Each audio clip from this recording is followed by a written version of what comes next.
pada 21 September 2022, Mesyuarat Jemaah Menteri telah sebulat suara bersetuju supaya Malaysia meratifikasi perjanjian CPTPP dan seterusnya ia telah diratifikasikan pada 30 hari bulan September 2022. Perjanjian CPTPP menjamin hak dan kepentingan petani tempatan di mana CPTPP merupakan satu-satunya FTA yang pernah ditandatangani oleh Malaysia yang mengiktiraf isu keterjaminan makanan ataupun food security. Dalam hal ini, kerajaan berhak melaksanakan larangan sementara ekspor bagi produk barangan makanan agar produk barangan makanan mencukupi untuk kegunaan penduduk negara ini. Dakwaan bahawa perjanjian CPTPP tidak membenarkan kerajaan daripada melaksanakan larangan ekspor barangan makanan asas seperti ayam tidak betul. Selain itu, perjanjian CPTPP tidak akan menjejaskan program-program bantuan kerajaan termasuk subsidi kepada pertanian untuk tujuan ekspor. Sehingga kini, Malaysia tidak pernah melaksanakan apa-apa program pemberian subsidi ekspor kepada petani.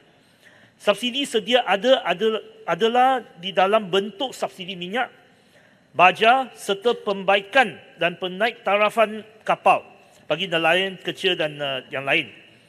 Yang mana kesemua subsidi ini tidak diklasifikasi sebagai subsidi ekspor di bawah CPTPP. Sebelum itu, kerajaan masih boleh terus memberi subsidi serta bantuan sedemikian rupa kepada petani dan nelayan tempatan.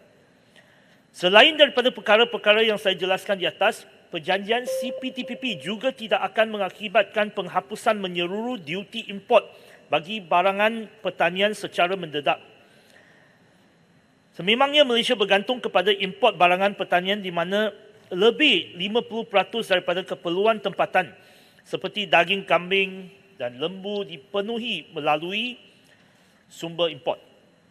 Untuk maklumat Dewan Yang Mulia ini, bagi tahun 2020 saja, purata duty import bagi barangan pertanian adalah sekitar 13.8% dan ianya terus berkurangan kepada 7.9% bagi tahun 2021. Pada masa yang sama, Malaysia telah diberikan tempoh pelaksanaan yang lebih panjang, iaitu 16 tahun lagi bagi tujuan pengurangan dan penghapusan duty import termasuk bagi barangan pertanian. Tambahan pula, Malaysia tidak perlu menghapuskan sepenuhnya duty import bagi ayam, telur dan beberapa item lain di bawah CPTPP dan masih boleh mengekalkan sistem kota kadar tarif atau tarif rate kota.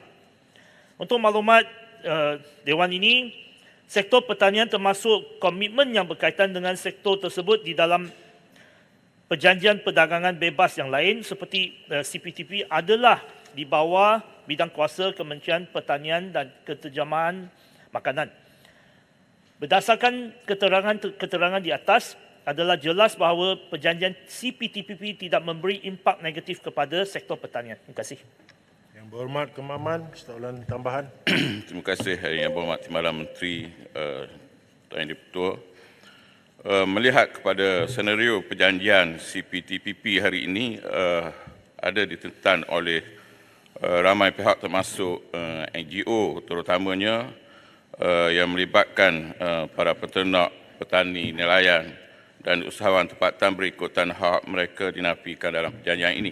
Soalan tambahan saya, sejauh manakah MITI benar-benar melihat secara serius kesan ataupun implikasi besar dalam meratifikasikan perjanjian CPTPP ini terhadap sektor pertanian demi memastikan keterjaminan makanan di negara kita? Terima kasih. Seperti apa yang saya telah perjelaskan tadi, bahawa sektor pertanian tidak menerima impak negatif yang seperti yang saya senaraikan. Dan ini adalah CPTPP adalah keputusan yang dibuat oleh kerajaan dahulu dan diteruskan oleh kerajaan sekarang demi membuka akses pasaran untuk negara kita. Terima kasih. Tuan Speaker, Soalan Tuan Speaker sini. tambahan kedua. Silakan Yang Berhormat. Terima kasih Tuan Speaker. Seperti yang kita sedia maklum, selain daripada CPTPP, Malaysia juga telah menjadi salah satu signatory atau telah ratifikasikan Regional Comprehensive Economic Partnership atau RCEP pada 18 Mac 2022. Maka soalan tambahan saya kepada Menteri ialah, kedua-dua ni adalah FTA. Apakah impak FTA ini kepada sektor-sektor industri lain, khasnya automobil, di mana di Malaysia selama ini kita mengamalkan satu protective system sebab kita ada industri pembinaan kereta tempatan. Yang kedua, soalan tambahan saya ialah, adakah kerajaan Malaysia pada masa yang dekat ini akan menandatangani FTA baru? Terima kasih. Buat setakat ni, yang dipertua, buat setakat ni belum ada keputusan untuk meneruskan apa-apa perbincangan FTA baru, walaupun ada yang berminat untuk menandatangani FTA dengan Malaysia.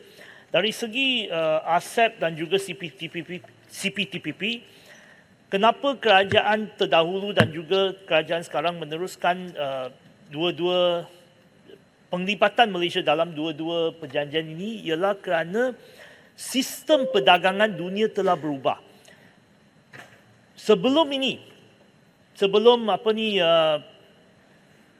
peperangan perdagangan di antara Amerika Syarikat dengan China dan juga apa yang telah berlaku kebelakangan ini, dunia diuruskan melalui WTO. Perdagangan diuruskan oleh WTO. Tetapi sekarang ni lebih banyak blok-blok yang telah wujud, dan negara kita sebagai negara perdagangan memerlukan perjanjian-perjanjian ini supaya diterangkumi dalam perjanjian-perjanjian ini, dalam grup ini, dan bukan di luar daripada grouping-grouping itu. Terima kasih.